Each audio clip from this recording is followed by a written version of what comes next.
जय संविधान, जय भीम, महात्मा गांधी की जय, गोडसे मुर्दाबाद। जो हम लोग सोच रहे थे पहले कि महाराष्ट्र चुनाव के बाद विपक्ष को करना चाहिए था, उसके पहले हरियाणा चुनाव के पहले विपक्ष को करना चाहिए था, दिल्ली सरकार जब बनी भारतीय जनता पार्टी की उसके बाद विपक्ष को कुछ करना चाहिए था। विपक्ष हाथ में हाथ रख के बैठा रहा और जो उससे अपेक्षा थी वो उसने नहीं किया। जब राहुल गांधी ने बिहार के अंदर वोट बचाओ यात्रा निकाली और उसका जनता ने रिस्पांस भी दिया, जनता ने राहुल गांधी तेजस्वी यादव का साथ दिया और राहुल गांधी जो बात का पूर्वानुमान उन्होंने लगा लिया था कि इस चुनाव में होने वाला क्या है, उन्होंने कहा था जब तक एसआईआर और जब तक ये वोट चोरी नहीं रुकेगी चुनाव में आप जीत नहीं सकते। विपक्ष वाले, जो सत्ता पक्ष वाले हैं, वो चुनाव आयोग की आंखों के नीचे 10,000 रुपए की घूस देंगे, चुनाव चलते हुए देंगे, जबकि दूसरी जगह जहां विपक्ष की सरकारें हैं वहां पे चुनाव आचार संहिता लगने के बाद कोई पैसा नहीं बांटने देंगे, स्कीम नहीं चलने देंगे। तो राहुल गांधी का लोगों ने मजाक बनाया। लोगों ने कहा कि राहुल गांधी असली मुद्दों से भटका रहे हैं। असली मुद्दा है महंगाई, बेरोजगारी, औद्योगिकीकरण का न होना, लॉ एंड ऑर्डर, लेकिन वो एसआईआर की तरफ मुद्दे को ले जाना चाहते हैं और ज्यादातर लोग राहुल गांधी को क्रिटिसाइज करने लगे। लेकिन जब बिहार का इलेक्शन संपन्न हो गया तो लोगों को पता चल गया कि राहुल गांधी जो बात कह रहे थे कि असली मुद्दे कुछ भी हों, घर में लोगों को कोई भी चीज परेशान करती हो, महंगाई परेशान करती हो, बेरोजगारी परेशान करती हो, लेकिन अगर चुनाव आयोग निष्पक्ष न होके सत्ता को यह अधिकार देगा कि वो इलेक्शन के कुछ दिन पहले स्कीम अनाउंस करे और किस्तों में महिलाओं को 10,000 रुपए दे और कहे कि हम 2 लाख रुपए देंगे, जब महिलाओं के हाथ में पैसा पहुंच जाएगा, किस्तों में पहुंचेगा, तो ये महिलाएं दूसरी महिलाओं को भी कहेंगी कि फॉर्म तुमने भर दिया है, मुझे मिल गया, तुम्हें भी मिल जाएगा। तो वो गरीब तबके की महिलाएं जिन्होंने कभी 10,000 रुपए की गड्डी अपने हाथ में नहीं देखी है,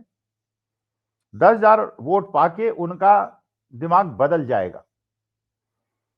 हरियाणा में भी यही हुआ,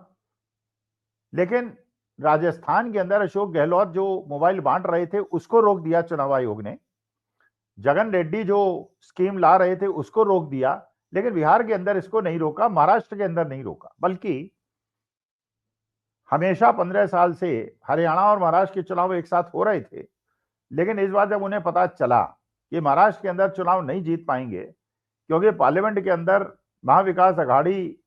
को ज्यादा सीटें मिल रही हैं, उन्होंने महाराष्ट्र के चुनाव को पोस्टपोन कर दिया और चुनाव के पहले उन्होंने एक स्कीम दे दी जिसमें महिलाओं को पैसा बटेगा। चुनाव आयोग ने कोई कार्रवाई नहीं की, कोई रोका नहीं, पैसे बटे और महाराष्ट्र में भी वही हुआ जो उसके बाद बिहार में हो गया। चुनाव आचार संहिता लगने के बावजूद पैसे बटते रहे। Fair and fair election, free and fair election कराने की जो जिम्मेदारी चुनाव आयोग की है वो उससे बच गया, लेकिन उसे किसी चीज की कोई चिंता नहीं, उसे अपने कर्तव्यों के निर्वहन की चिंता नहीं, संविधान के निर्वहन की चिंता नहीं, लोकतंत्र की चिंता नहीं, उसे केवल अपनी कुर्सी में चुनाव आयुक्तों को बैठना है। तो राहुल गांधी जो दिशा दिखा रहे थे आज उसको बल मिला जब राष्ट्रीय जनता दल के एक बहुत बड़े नेता शिवानंद तिवारी,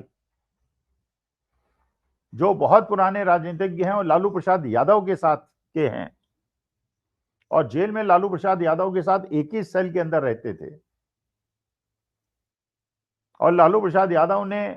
उनका बड़ा समर्थन भी किया था। बाद में वो समता दल में चले गए थे नीतीश कुमार के साथ, लेकिन बाद में फिर राष्ट्रीय जनता दल में आ गए थे। 2 बार विधायक रहे, 1 बार राज्यसभा के मेंबर रहे। जब ये एसआईआर के खिलाफ वोट बचाओ यात्रा निकल रही थी, उन्होंने कहा कि मैंने तेजस्वी यादव से स्पष्ट रूप से कहा था, ये जो राहुल गांधी कर रहे हैं सही डायरेक्शन है, वोट बचाओ यात्रा को बढ़ाओ, जेल जाना पड़े जेल जाओ, लाठी खानी पड़े लाठी खाओ, लेकिन अगर तुमने एसआईआर को और वोट चोरी को हल्के में लिया तो चुनाव का कोई मतलब नहीं, मुद्दों का कोई मतलब नहीं होगा। और वो बात सिद्ध हो गई। तेजस्वी यादव को शायद वो बात समझ में नहीं आई, जैसा शिवानंद तिवारी कह रहे हैं। तेजस्वी यादव ने उनको जो आरजेडी में उनका पद था उसे हटा दिया, लेकिन आज ये समझ में आया है विपक्षी दलों को, और ये राहुल गांधी ने कहा भी था, लेकिन तेजस्वी यादव ने सड़क पर उतरने से और लाठी खाने से इनकार कर दिया, ऐसा शिवानंद तिवारी कह रहे हैं। लेकिन हम लोगों ने बार बार वीडियो में कहा, बहुत लोगों ने कहा कि अगर इस प्रकार से चोरी होती रही और जो सरकार जिस राज्य के अंदर है वही बनती रही क्योंकि वो प्रलोभन दे सकती है, तो वे लोकतंत्र का मतलब क्या हुआ? लोग हिम्मत हार रहे हैं। जो लोग संविधान को बचाने की कसम खा चुके हैं वो वोट न देने की बात कर रहे हैं, क्योंकि जब उनके वोट की कोई कीमत ही नहीं है, जब वोट खरीदे जाएंगे, काटे जाएंगे, जोड़े जाएंगे, और इससे विपक्ष को ज्यादा नुकसान होगा। तो हम लोग निवेदन कर रहे थे, मैंने भी कई वीडियो बनाई थी, कि राहुल गांधी, तेजस्वी, अखिलेश, स्टालिन, ममता बनर्जी, सबको, रेवंत रेड्डी, इन सबको सड़क पर उतरना चाहिए, अहिंसात्मक रूप से उतरना चाहिए, गांधीवादी तरीके से उतरना चाहिए, अहिंसक रूप से उतरना चाहिए, और सरकार के चुनाव आयोग के दुरुपयोग पे संघर्ष करना चाहिए, और चाहे इसके लिए जेल जाना पड़े या लाठी खानी पड़े, क्योंकि देश के लोकतंत्र और संविधान को बचाना उनका कर्तव्य है जो आज तेलंगाना के या कर्नाटका के या केरला के या तमिलनाडु के या वेस्ट बंगाल के या हिमाचल प्रदेश के मंत्री और मुख्यमंत्री और विधायक बने हुए हैं। जितनी जिम्मेदारी एक नागरिक की है लोकतंत्र संविधान को बचाने की, उतनी ही सत्ता पक्ष की है और उतनी ही विपक्ष की है। सत्ता पक्ष तो जो करना है कर रहा है, लेकिन विपक्ष को जो करना चाहिए विपक्ष नहीं कर रहा है। लेकिन अब खबर मिली है कि राहुल गांधी ने सारे राज्यों के वरिष्ठ कांग्रेसी नेताओं को दिल्ली तलब किया है और इस आंदोलन की रूपरेखा, एक अहिंसात्मक गांधीवादी आंदोलन की रूपरेखा रखने की बात चल रही है। और मुझे आशा है इस बार तेजस्वी यादव, अखिलेश यादव किसी गलतफहमी में नहीं रहेंगे। ममता बनर्जी, स्टालिन, रेवंत रेड्डी,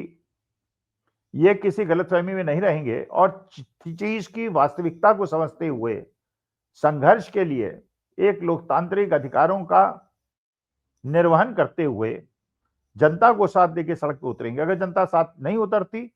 जबकि आप देख रहे हैं बिहार के इलेक्शन में 2 करोड़ लोगों ने विपक्ष को वोट दिया है, इसका माने 2 करोड़ लोग बेईमानी के बावजूद महागठबंधन के साथ हैं। आह्वान करें, सड़क पर उतरें। अगर राजनीति में जेल जाने से, लाठी खाने से डर लगता है तो राजनीति करने का कोई मतलब नहीं है विपक्ष के नेताओं का। लेकिन लगता है अब राहुल गांधी ने